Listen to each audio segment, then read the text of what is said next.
Alrighty, ready to go. Okay, 3, 2, 1.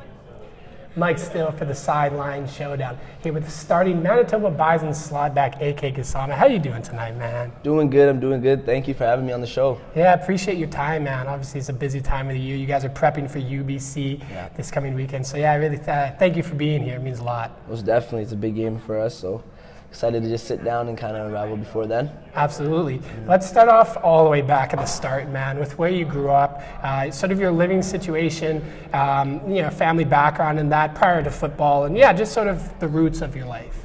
Well, I mean, I'm from Sierra Leone. It's a country in the west side of Africa. Unfortunately, went through a devastating civil war when I was just about growing up, and me and my family, we came here as refugees.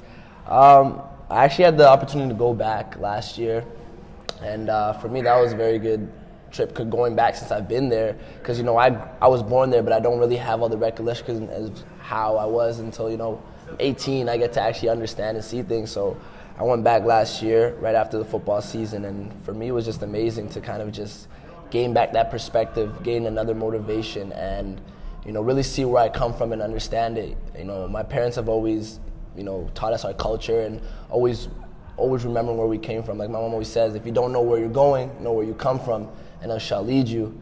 And so, just getting that, I hear that every single day, but going back and really knowing where I am and, where I come from, it was amazing. And I think it really propelled me to where I am now.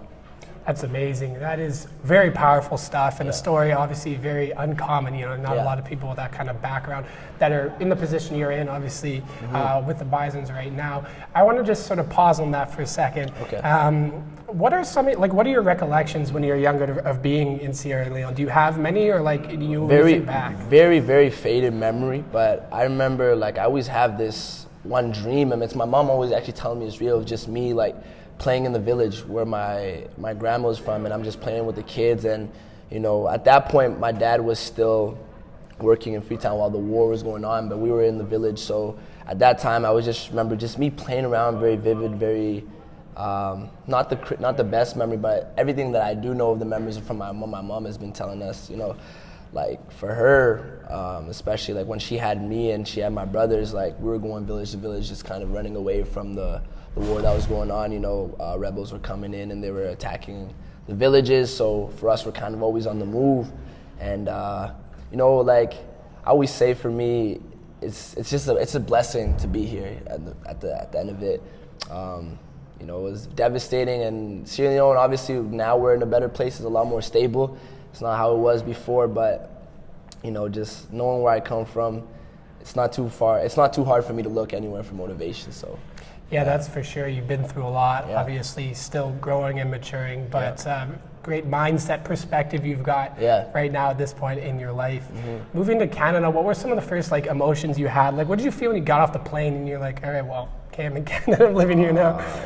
For me, when I think mingling with people was probably the biggest thing, just because you're so in this one culture, and I'm so used to the way I'm eating at home, the way we talk, just the way everything is. And I think the biggest thing was just interacting with people.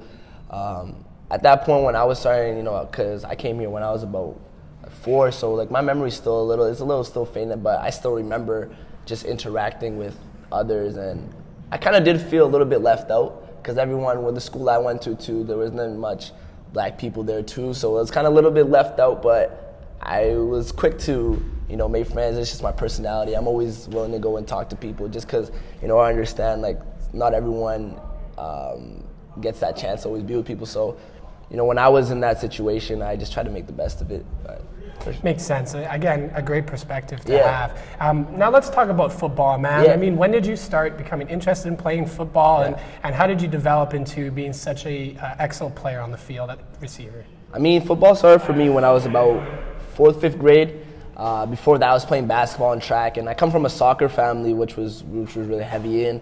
But football was in 5th grade when all my friends, they were playing for Fort Gay Lions. And I was fast at that time. I was kind of still running. They're like, hey man, you should come on and play football. So I told my parents. My mom didn't want me to play it actually right away. She was scared. She's like, my baby's gonna get hurt. It's dangerous. I see these guys getting hit all the time. But they saw that I had the passion for it, and my dad just said, hey, if you want to try it, just make sure that you're gonna go through with it.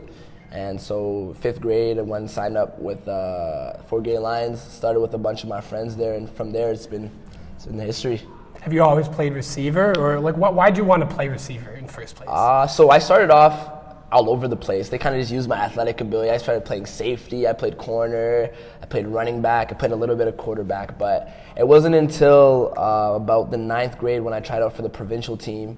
The first year was when I switched to receiver, because I went in as a running back and I wasn't big at that time. I was still a small guy, but so I had speed and I was agile, so they moved me to receiver, and from there it's kind of where my receivers career started off. Honestly, at first I was a provincial team, like I was on the cusp of making it. I ended up being like a practice player and just continue to grind until like I got to like playing a game when we played against BC. I remember that. And then from there I went to Massey, and that's when I think my receivers career actually started. I had a pretty good grade 9 season, which allowed me to go and play varsity next year, so yeah. What about Massey do you think helped you the most in growing as a receiver? Mm-hmm. Because for those that don't know, in your grade 11 season, you guys won the Division I championship game over the powerhouse St. Paul's Crusaders. So yeah, I mean, you've had a very lasting legacy on this program at Vincent Massey Collegiate. They're only going into year 11 as a program, and you can say that you can mark down as being one of the members of one of the first ever championships in school history. Yeah. I mean, playing at Massey, the one thing that I'm going to say is the coaching was just amazing. And one thing that Coach McKay always made sure that everyone understood was that this is a program and this was a family more than it was a team.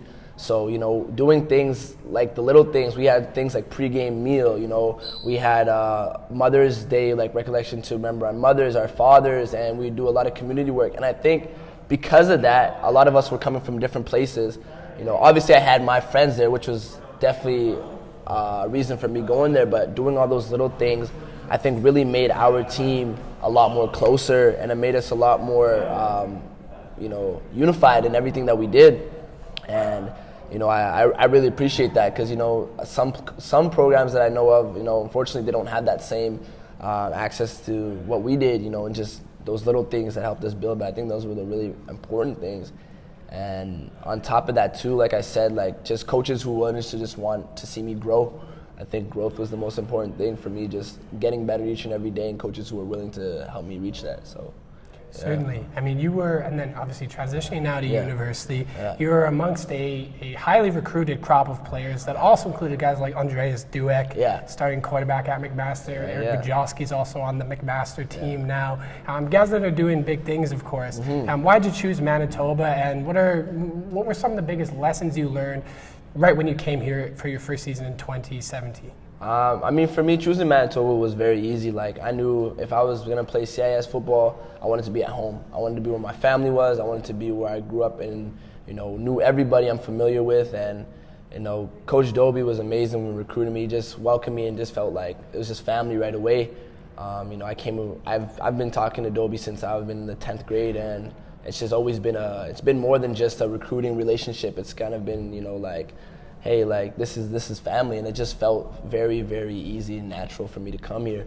And then on top of coming here, I just knew right away that, this is not high school no more. Obviously, it's a university, things are a little different, but I think just the people that are in the locker room and the coaching staff have just, always instilled in us just, being more than just a football player, being men, at the end of the day, being great men. So I think that's also been such a huge thing when I came here right away. It's like, hey, like this is a building stone for your life rather than it's just football too. So certainly. And now, obviously, in your career, you've had some tough breaks prior to this season. Describe to me just sort of, for those that don't know, I mean, the injury you sustained, a serious injury to your knee, I believe last season, and you had to have surgery on that. Describe to me just what that was like and how you bounced back. That was probably the worst period of my life, but also the best. It's devastating when you have an injury like that. You think, am I ever going to play football again? Like, am I going to be the same? But, for me, it was just taking every day as a blessing. Kobe Bryant is one of my favorite athletes, and Kobe always has this thing about the Mamba mentality, and, each and every day trying to get better, and not just in your craft, but just better as a person. So I think, spending time with kind of just being by myself, being with myself and pushing my body to different, limits that I haven't been able to do, I think it just gave me that resilience and just gave me that, belief that you can do anything if you just, work hard and you're consistent with it. And, I honestly think that I came back stronger and faster than I was before. So it was a blessing and a curse at the same time, I guess you could say, but I learned a lot from it. So Certainly. I appreciate it. What timeline does the trip back to your home country in Sierra Leone, where does that run into when it comes to when your injury happened, and just sort of, how valuable that trip would have been in resetting and refocusing for now? So they happened actually simultaneously. It's crazy. I tore my ACL, and then coming in, I had to sit out the season. But that January after the season, I went back for a month with my family, and I think, like I said, just it's crazy how the timing works is, it's like someone's looking over for me, God's got me for sure, because going back and just having, dealing with this injury and then finding more purpose, I think when I came back, it was like, it's done. Like I already knew that everything was going to be okay. What I needed happened. And so, got that lesson, and it's good. Obviously you busted your butt to be in this position, and you're now a starter on this team with plenty of eligibility left. Technically, this is your first year of eligibility still, so you got a long ways to go and continue to develop as a player. You did a couple of things that were really impressive. You bounced back from this injury to get a starting spot, but also you were able to squat over 400 pounds in post-surgery. Describe to me how I saw the video. It's on your Instagram. You were very emotional. What did that mean to you, and how does it feel to be in this spot now? I think that was just a point for me that was like, hey, you did it. You really did it. And I think, if it wasn't for my support to just my teammates when we're there, if you, the video doesn't do it justice, but if you were to feel that energy that was in that locker room at that time, you would have really known that I was like, wow, this is it. And, I got down there, and I didn't even come in with that mindset of, am I going to push that? But because of the teammates who were around me, I'm like, you know what? I want to push myself and really know, how much I've gotten better. And, I did it, and it was very emotionally. As soon as I did it, I got hyped up, but I just went on my knees, and I almost, started crying. I did start crying because I was like, wow, this is amazing. The work that you put in really does show off. So, that was a very dope time for me.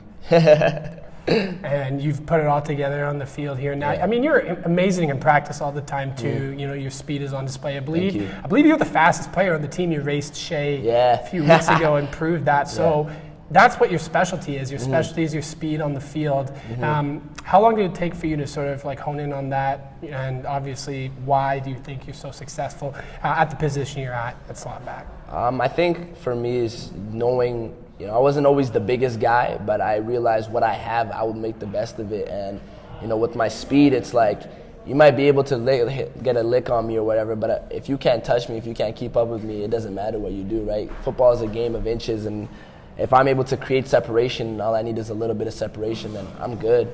And, coming into this program, obviously I had stars like, Shai ahead of me, crazy, I had Shooter, I had Ugba, Jesse Walker, all these guys. And I think with those dudes, I had to find what my niche was, because everyone has a niche, and it was like, hey, you got to use that speed, and, just learning how to really use it and be effective, I think is what came with me. And also being patient, and their guidance of just kind of, helping me transition from being, a high school receiver to being now where I am. So, Well, thank you very much for your time. It's been a pleasure talking to you, learning your story, and all the best the rest of the year. Thank you so much.